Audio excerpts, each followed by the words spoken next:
paid attention to how each mark looked as I put it down there, and it kept looking more and more like a chrysanthemum. Like, yeah. And so I just kept working with them, but somebody else might see them as a taffy pole. I don't know. Spirals. This looks a little bit like Vincent van Gogh's Starry Night. Didn't have any intention of it looking that way. I thought, well, let's do some white chrysanthemums.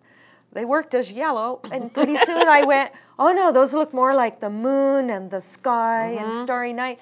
So I didn't add other colors. It's just okay the way it is. But that's the way they happen. And then these are just drizzles and marks and things that come by me saying, oh, well, maybe some silver would look pretty with that purple. And then the first mark I make goes, oh, I think I like a second mark and a third mark. It just progresses by staying present, chewing slowly, and tasting your food. Right, right.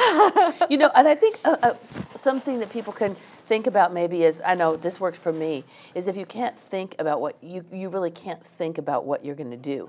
But you can you're certainly drawn to one color over another. Yes. So, you know, whatever, just say, I like this color. And this feels good to me. I'm going to pick this one up, and I'm going to see what I do with it. Yeah. You know, and then you can pick up another color. I mean, obviously, you know, paintings wind up with lots of different colors in them, or they can. But you know, it's just whatever the catalyst is, I guess, for your sense of expression. Yeah. And if someone visits Inner Oasis, they'll see, or even looks in the window, they'll see one of my large paintings there called Swan Songs. It has a blue background, and it has these large white shapes that kind of blend and smear through the colors that are already on the canvas up into the space. And it's a fine example of how I bring tools to the table. I fill this table full of tools for you, tools that you never expected you might use to paint. There are traditional artist brushes. There are house painting brushes. There are paint can stir sticks. There are chopsticks. There are lids. There are dowels. There are lids. There are wine corks. There are marine sponges. There are now I don't have them there because they're far too large for this 24-inch canvases that we're doing. But I have cement trowels and what I do have that is a good size is I have a meat tenderizing hammer that has all those little grid of points and stuff. It makes a beautiful mark. I have the ice scrapers from on the windshield, you know, for the windshield of the car. The delight that you will have in discovering what kinds of marks you can make with these tools without me explaining it all to you, it takes you out of that fear that you have of what do I do with this artist brush, and am I using the right size, and what, you know, is it the right tip and the shape and all that stuff, because it's not about the perfect blending of the stem or the leaf of the flower or something like that. It's about just discovering for yourself by play the kinds of marks these things can make, and you can turn it around and use the handle of it, and you know, and make just as interesting a scrapings down into the original dried colors underneath as you can using the bristles. So it's a lot of fun. It's really more about just giving yourself permission to let go and have a good time. Yes. You know, and just say, you know, I'm just going to have fun. Yeah. I'm just going to play. This is something that I've always wanted to do, and or, you know, maybe you're drug along sort of, you know, by a friend or a spouse or something, but I think when people get into the experience, they'll find themselves having a really good time and think, God, I haven't done this since preschool, you know? Like when you wear Dad's big shirt to school buttoned up backwards, you know? And just like with the chicken. I give you aprons and paint smocks, and we take off our shoes and leave them by the door so we don't drip anything. It's nice to wear, you know, a pair of blue jeans or something. You don't care that much about getting some paint on, but you can stay pretty clean if you show up in your finest, you know, silks, whatever. Maybe we can drape you. Unless somebody else gets artistic.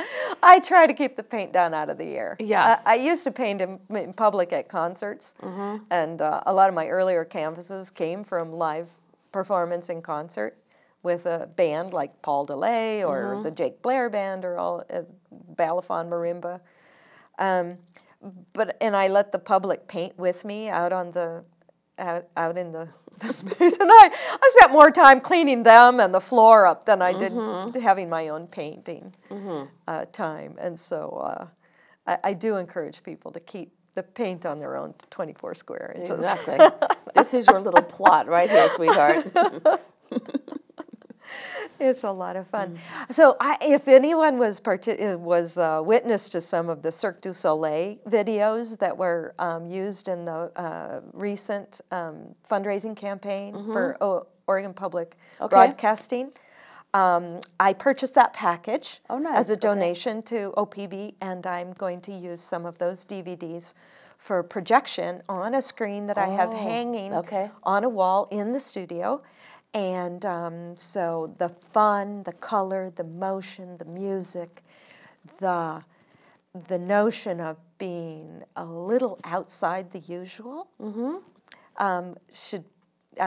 is one event that's coming up. And that's, what was the date on that one? That's the 23rd, Saturday? The 23rd of April is a Saturday, and it's an afternoon activity, right? Yeah. And so I have spaces for 4 people to paint, each a full 4x4 foot canvas. Oh, okay. So for the entire time period, we'll be able to be in that mood and atmosphere of the Cirque du Soleil videos, and they'll be able to develop a larger canvas, and they'll be able to get their whole body motion into it because they're not going to be elbow to elbow with someone else. Right. And they'll have an entire paint table to themselves and a whole tray of paints and tools. And they'll be able to really And they'll be able to work with some of the big tools. The big tools, exactly. I like it. And now at the end, will you lead them in some Cirque du Soleil gymnastics? No. Okay. No, never. Pyramids or trapeze acts? Okay. No, the closest I get to that is my regular yoga practice. Okay. And most people would prefer not to share that in the setting. No, so will you still be doing something during the Art and Wine Walk? Yes, during the Art and Wine Walk. Well, the last Art and Wine Walk was our grand opening. Right. So although I invited people to come and paint during that time, the remoteness of my studio from the actual event space made it so that we all wanted to be downstairs with the hors d'oeuvres and the wine and visiting, and we had over 100 visitors. Wow, that's great. During that afternoon. And it was kind of a celebration of our grand opening. But other Art and Wine Walks, I will probably have an activity going on. That's one of the things that I really like about the idea of, of having your studio as part of a larger retail space, because obviously you're going to get the foot traffic. Right. And it'll drive people who may not be thinking about doing art, art or painting to your studio, and they'll be able to see what you have to offer. And that actually might afford an opportunity for people who hadn't otherwise thought about it. Right. Yeah. So I'm an affiliated artist with the Inner Oasis, so all of their activities are going to bring a certain amount of exposure to what I'm going on. If you come into the store, they give you a tour of my studio if you like it. Certainly I have that retail display on the main floor where I lease a part of the retail space for my own, exclusively for my own work to be shown. And sort of your own presented gallery for sale. So it's my own little mini gallery. I like it. And we were going to talk a little bit about this sort of thing. Oh, that was the Mother's Weekend. Yes. That's coming up. Yeah. Okay. So, and that's where I'm going with it, is that because the Inner Oasis is a member of the McMinnville Downtown Association, any of the affiliated artists, really have the opportunity to present their work and to be demonstrating their work during the Art and Wine Walk. So we have a watercolor painter who's going to do that.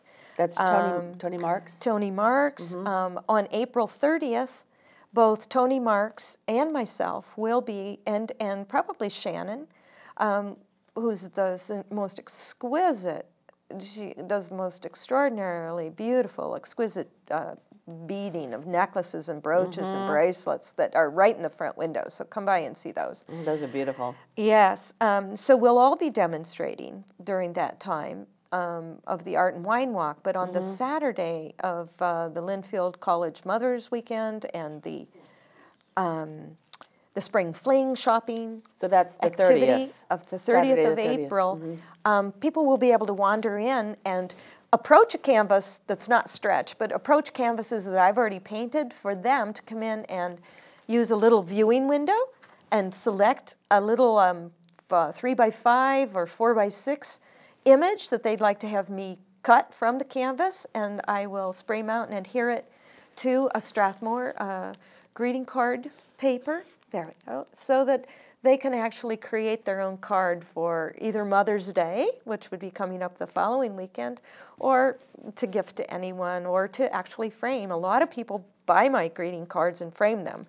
Hence, I moved the price up to a little more. It is an artist original. Right. And there's a lot of work that goes into Absolutely. creating these cards, and mostly they're framed, so it is, you know, has the potential to be framed artwork. But this is a gift for you. Well, thank you. And it comes from a part of that a larger painting. piece, yeah. I really think that's, I mean, I love this. I love, obviously the audience can't see, but there's so much texture. There is texture. That, and you a really lot have of to see them up close. layering of colors.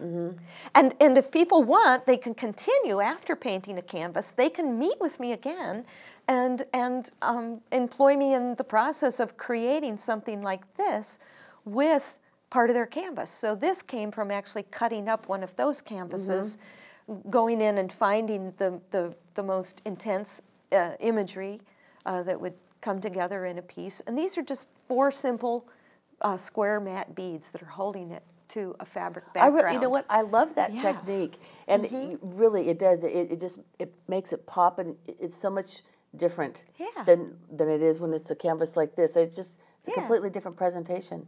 Now so they don't need to necessarily just leave the canvas plain and haul it home and decide what to do with it. I can help them make things out of it. We could take it in another direction. Right. We don't have a whole lot of time, but I don't want to close without talking a little bit about your textile work. Okay.